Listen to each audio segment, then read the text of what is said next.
the Lord should be accepted and should not be rejected as a material thing. From Bhakti Rasamrita Sindhu 1.2.255.256. The Jagat should not be rejected as mithya. It is truth, and the truth is realized when everything is engaged in the service of the Lord. A flower accepted for one's sense gratification is material. But when the same flower is offered to the Supreme Personality of Godhead by a devotee, it is spiritual.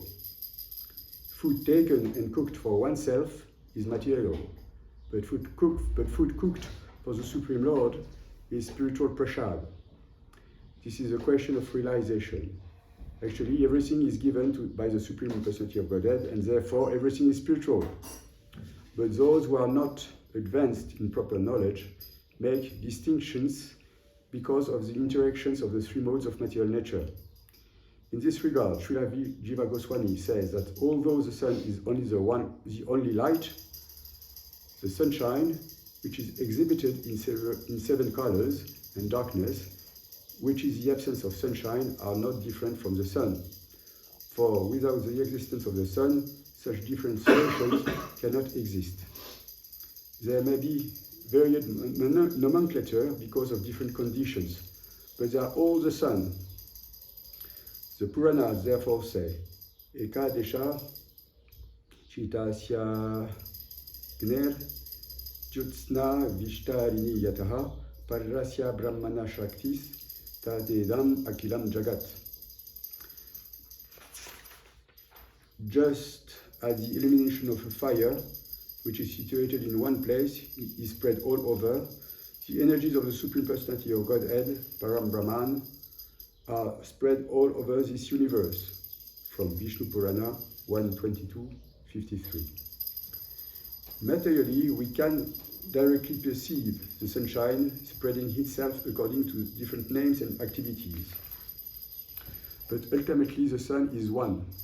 Similarly, Sarva Kaliv Idam Brahma, everything is an expansion of the Supreme Brahman.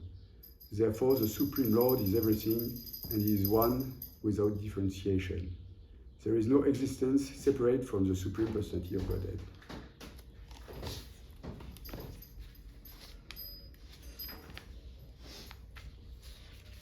What a purport. Hare Krishna. Om Agyana Tivirandasya Agyana Gyana Shalakaya Saksu Sumilitam Yena Tasmat Shri Gorave Namaha Shri Chaitanya Mano Vishtam Shapitam Yena Bhutale Svayam Rupa Kadamayanam Pradati Swapatantikam E Krishna Karuna Sindhu Dina Bando Jagatpate Gopesha Gopika Kanta Radha Kanta Namostute Tapta Krishna Gaurangi Radhe Vrindavaneshwari Vrishabhanu Sute Devi Pranamami Hari Priye Vanshakalpa Tarubhyascha Kripa Sindhu Daivacha Patitanam Pavanebhyo Vaishnavebhyo Namo Namaha.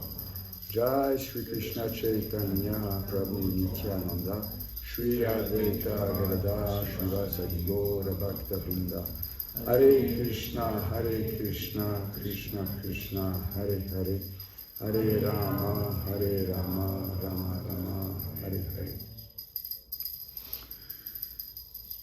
We shall read the verse again.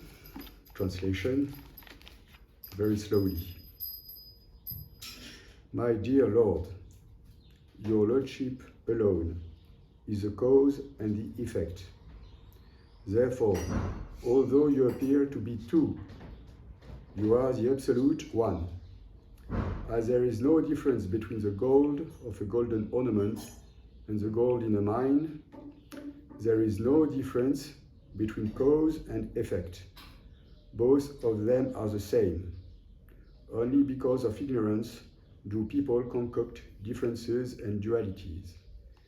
You are free from material contamination, and since the entire cosmos is caused by you and cannot exist without you, it is an effect of your transcendental qualities. Thus, the conception that Brahman is true and the world false cannot be maintained.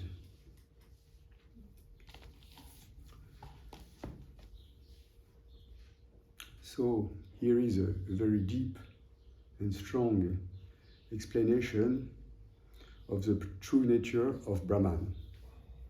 Brahman, which is actually one of the aspects of the supreme truth.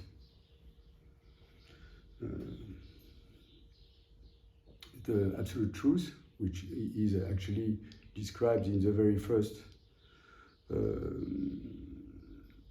verse of Srimad Bhagavatam, Om Namo Bhagavate Vasudevaya, Shanmani Yasyayato Nyaya Titadas Kartesyu Abhiya Swarat, Tene Brahma Ridaya Adi Kavaye Muyanti Yatsuraya, Tejo Varim Ridam Yata Vinimayo Yata Trisha Gobrisha. Namnas Vena Nirasta Kwakam, Satyam Param Dimahi. I worship the Supreme Lord, the Absolute Truth. The Absolute Truth, so what is the Absolute Truth? The Absolute Truth, it is a truth which is absolute all the time.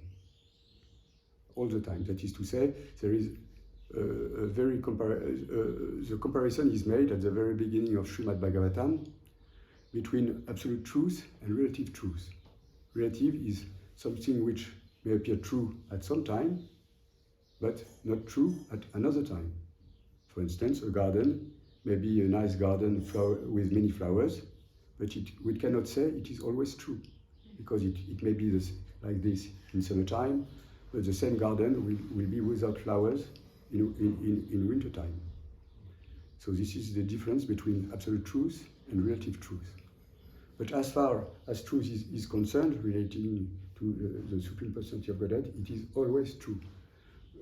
The Lord has existed for time immemorial, and He will be existing for immemorial time even, and this is the definition of the Lord. This is actually the very argument in which the scientists and the modern speculators cannot give, let's say, response to. Because there must be a cause, a supreme cause. There must be a supreme cause to everything. There must be. Must. Of course, you may explain that material nature has been created by such a big bang or something like this, or cosmic soup, as I say. Fine, but even to some extent, we have to accept such truth. Still, there is a higher truth. There is a higher origin. Ishvara Paramakrishna Sachit Ananda Vigraha. This is said in the beginning of Brahma Samhita. The Lord is the cause of all causes.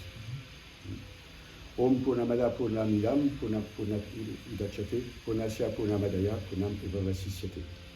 This is actually not the beginning of Sri Upanishad, but this is an hymn which is given by Srila Prabhupada at the beginning of Sri Upanishad. But this hymn, Om Purnamadam Purnamidam, is a very big hymn which you find in many places in the Vedas. And he explains that the Lord is everything, and everything is included in the Lord. So here, Srila Prabhupada, in his purport, is defeating the concept as Brahman as the absolute truth, as a supreme absolute truth. Because truly, indeed, Brahman is one aspect of the absolute truth, but it is not the only aspect of absolute truth. Lord Krishna explains in Bhagavad Gita, the last verse of 8th chapter, Brahmano hi pratistaram amritasya sazatasyam. Sorry, I have to quote nicely.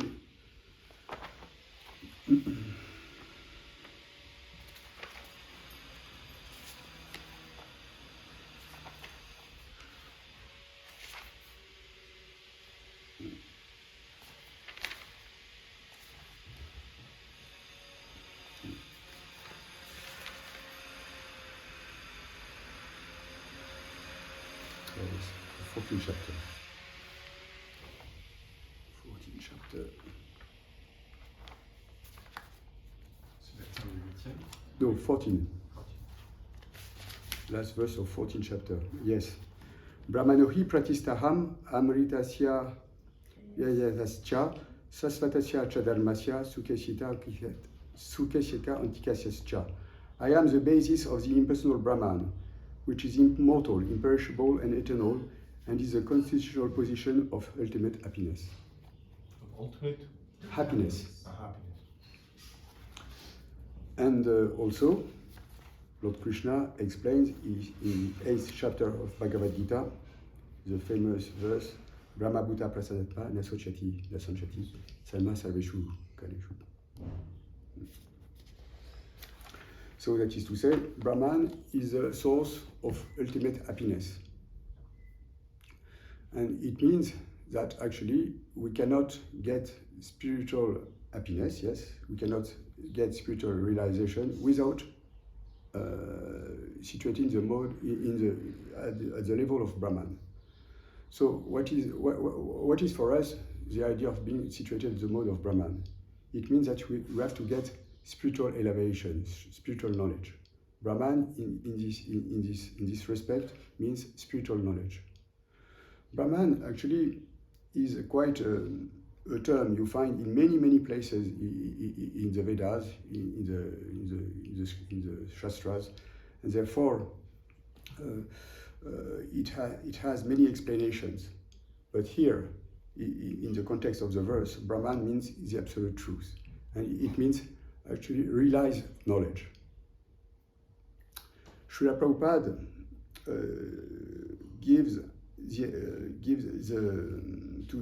to explain the position of Brahman in the scripture, he gives the example of a train. When you have you may be in a train station and see a train far away, and the train far away is actually even the light which comes from the train, if there is the light, and the train appears to be an aspect of what the train is. It is the train from far away, and it gives you an idea of the train. This could be compared as Brahman. Then the train approaches the railway station, and then you can see distinctly the characteristic of the train. This is compared now to Paramatma, the more precise aspect and the secondary aspect of the absolute truth. And then you see that the train stops in the railway stations, and you see passengers stepping down from the train, and then you realize the true aspect of the train in all the aspects. So Brahman is true. It is an aspect of the absolute truth, but it is incomplete if you.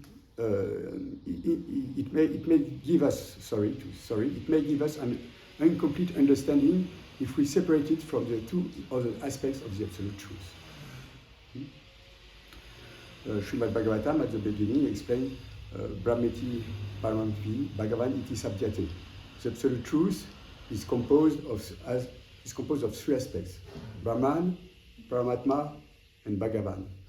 Brahman is a supreme effulgence. Actually, it is the Brahma Jyoti, which emanates from the spiritual body in the spiritual sky of Lord Vishnu, of Lord Krishna. Yes.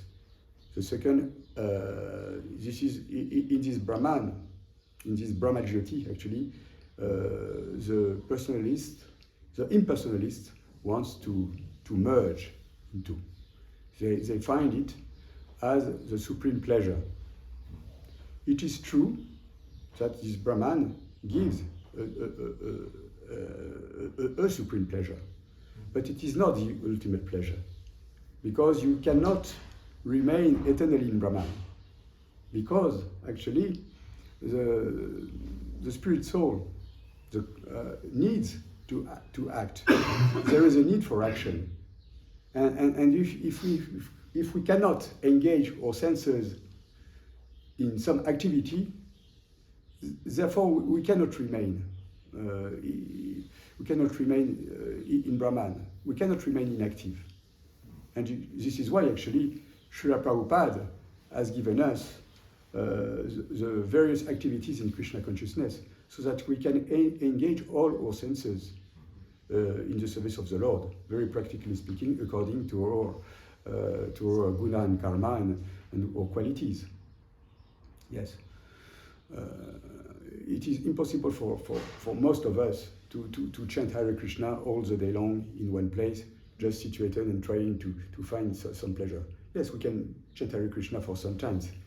So some advanced devotees, they can chant 64 rounds regularly. This is nice, this is fine. But most of us, we need action because in this material world, we are under the influence, most of us, under the influence of passion and ignorance. Sattva guna, of course, comes also. The second aspect of Brahman, of absolute truth, is Paramatma. The soul that we perceive, the spiritual soul that we perceive in the heart of everyone. And the Bhagavad Gita gives an explanation to this. And this is the second aspect of the Lord, which appears in the heart of everyone. And as we said in the last lecture, if we can perceive that everyone has got the Lord inside himself, then it gives us an opportunity to give full respect to every living entity.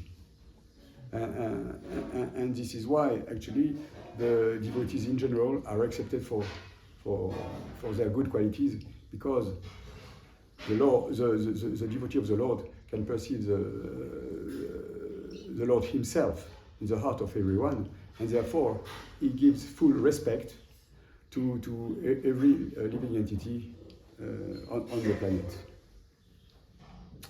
And the third aspect of the absolute truth is Bhagavan. Bhagavan, that is to say, to realize the personal aspect of the Lord, which is, and this personal aspect is, of course, the more confidential, the most confidential. It takes some time to realize, actually. When Srila Prabhupada introduced ISKCON in 1966, he was put the question, Your Divine Grace, why don't you give your movement the name Movement for God Consciousness? And Srila Prabhupada replied, no. We give the movement ISKCON, International Society for Krishna Consciousness. Krishna is a real name of God. Krishna means the all-attractive one. There are also many names for Krishna. We don't have enough of one lifetime to describe the names and personality and qualities of Lord Krishna. All these qualities, or most of these qualities, or many of these qualities, are described in 10th canto of Srimad Bhagavatam and Krishna book. But it takes some time for the devotee to realize the personal aspect of Lord Krishna.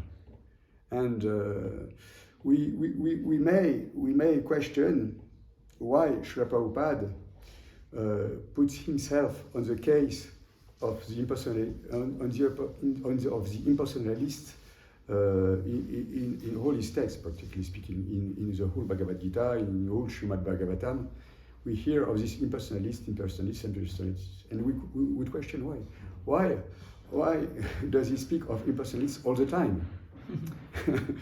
Because the answer is because actually we are so much merged, practically speaking, in impersonalism, and the whole Western society, and most religions or so-called religions of Kali Yuga are completely merged in impersonalism.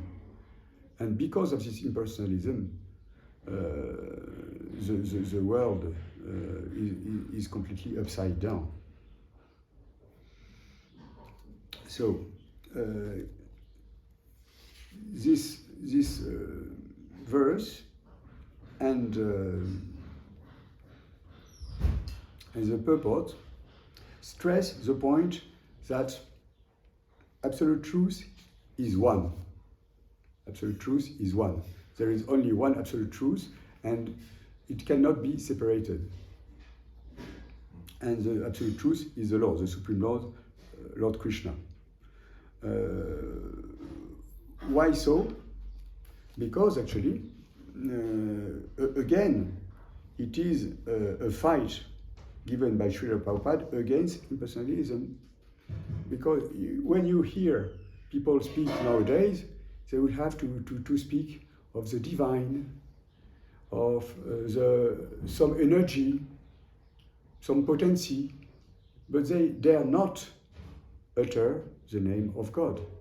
It has become more or less something that you cannot utter, especially in France. Actually, this is very prominent in France. If you dare speak of God, you are considered more or less as a backward people, someone who should go to school again, because nowadays we are more advanced and we have something more to speak about God. But one way or another, God you cannot avoid. Actually, even if you want to avoid God, you avoid to speak of God, or you want to avoid the influence of God on you, at the end you cannot escape. Because as it is explained in Srimad Bhagavad Gita, God manifests himself as time, Kala, and you cannot fight Kala. You may speculate for days and days and hours, or even lifetimes, but in various bodies. But at the end, you have to give up your body and maybe take another body, and therefore times comes for you. You accept or not. Actually, it doesn't matter. You accept or not God, fine. Don't accept. It's your choice, or your so-called choice, because you're under the influence of Tamogun. But God is here, and if you don't want to see him, he will appear in front of you as the very aspect of death. And Lord Krishna has given us, for us who want to enjoy, has given us the opportunity to be under the influence of the material modes of nature. And there we are, enjoying like anything. But Lord Krishna also is a source of the mode of material nature. That is to say, here is a verse, Maya yasya jagat satani sute traigunyat visaya veda vitayamana sadvalambi parasadam visuddha sattva govindama adipurusham tamaham bhajami. I worship Govinda, the primary Lord, who is the absolute substantive principle, being the ultimate entity in the form of the support of all existence, whose external potency embodies the threefold mundane qualities, sattva, rajas, and tamas, and diffuses the Vedic knowledge regarding the mundane world. Actually, for those who may have some difficulties to relate directly to Krishna, well, at least they can study the modes of material nature and remember all the time that the Lord is as the very source of the modes of material nature. Actually, a very good way to remember Lord Krishna at every aspect of your life, of all life, is to remember that he is actually as the source, at the origin of everything. And then we can be thankful to him. Thank him for everything he has given to us, and thank him for the opportunity he gives us to enjoy, in some respects, in this material world. But true enjoyment will come from inside by practicing spiritual life under the guidance of a bona fide spiritual master. This is actually the real sweetness. And we may be under the influence of the three modes of material nature, unfortunately, but as we try to progress in spiritual life, as we chant all rounds more nicely, more efficiently, day after day, year after year, hopefully, we'll become more enthusiastic in the process, and we'll perceive day after day, and at the end, the pure rasamrita, the nectar of the rasa, of the relationship we develop with God. We all have a very specific and very, let's say, confidential relationship, all of us, with God. So just like a child has a very specific relationship with the Father. We should not try to go too far in the process of understanding our relationship with God. But day by day, we follow the instructions of the spiritual master, the sadhana bhakti, and we'll discover this relationship we all have with the Lord. There was one devotee in Rue Le Sueur, in the first temple we had in Paris. One day, he was in the room, in the Brahmacharya ashram, and he was doing like this. So another Brahmachari friend came in the room and said, Prabhu, there is something wrong with you, what are you doing? And the first one said to him, Prabhu, don't you realize I am a peacock? I am a peacock in my real spiritual entity. Therefore, I train myself to be a peacock right now in order to be ready when I'm coming back home, back to God. Interesting. So, I don't encourage everyone to act like this, otherwise, if someone comes into the temple, he will think that we are all in a madhouse. Let's try to be mad about God, but mad about serving Him nicely in everyday life, and we'll hopefully go back home, back to Godhead. Thank you very much. Hare Krishna. Is there a question or comments?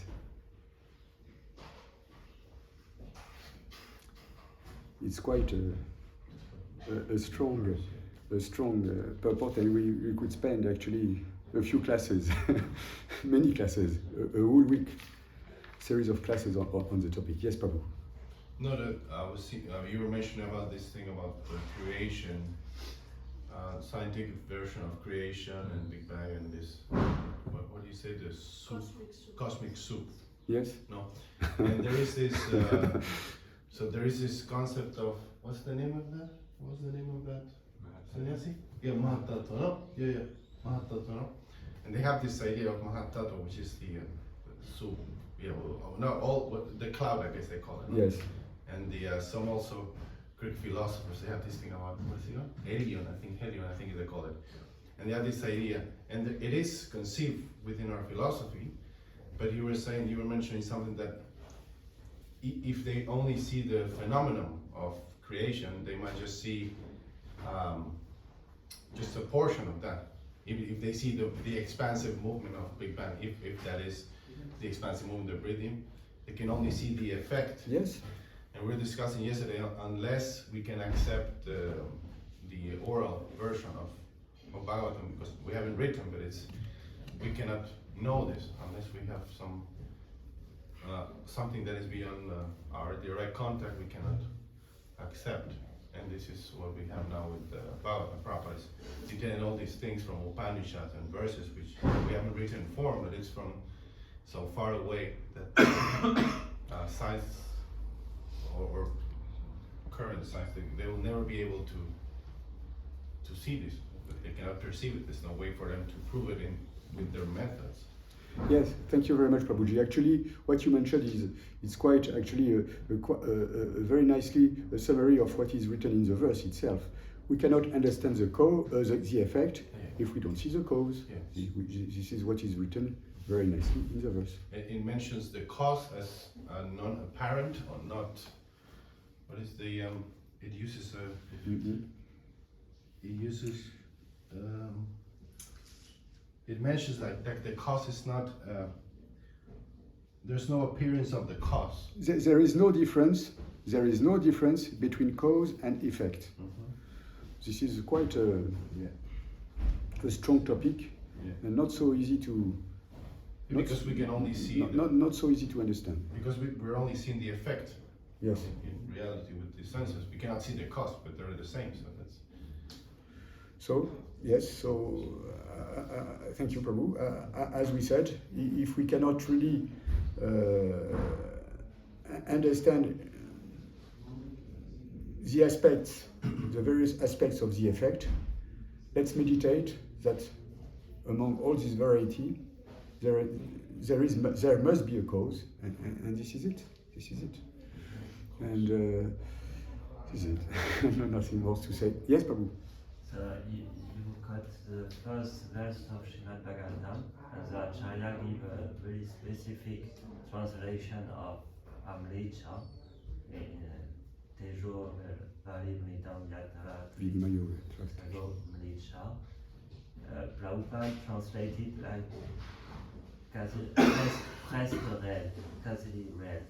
Say again, Prabhu. He said almost real, because some Acharya in the impersonalist, Nanabo impersonalist, translated like it's wrong, it's false. But Prabhupada translated like almost real, because it's real, but it's not real. Yeah. And this is all our philosophy, to understand, and you have to be accepted, like Prabhu say. You cannot see it, you can accept it from authority. This is why without accepting the parampara, we cannot understand this fact of Amricha, of almost real. It's real because it's there, matter is there, but it's not absolutely real because it's not eternal. So it's real but not eternal. This is how the Acharya are translating it. So this is different between cause and effect. The effect is sometimes manifest, sometimes not. The cause is always manifest. Sarva karana karanam. So always is not, sometimes not. Matter world, sometimes yes, sometimes not. Yes, and this is a very strength of our philosophy, given so nicely by Sri Chaitanya Mahaprabhu. Achintya Beda Beda Beda Abeda Tattva. One and different, there is always the two aspects of one thing. But even there are two aspects, Krishna remains the same, yes. So Prabhupada uses this term Mayavada, and we use it for a long time, and it took me years to notice that they don't call themselves Mayavada or Mayavadi, but it's a term that Prabhupada, some personalities used to say that they all see just Maya, but they'll call themselves some other. Oh yes. Well, it mentions one of the names, but Prabhupada is implying every time that we mention them as Mayavadas, that they see everything as this mixed with the Maya. Jai, thank you very much for your kind attention. Chapeau Padki. Jai.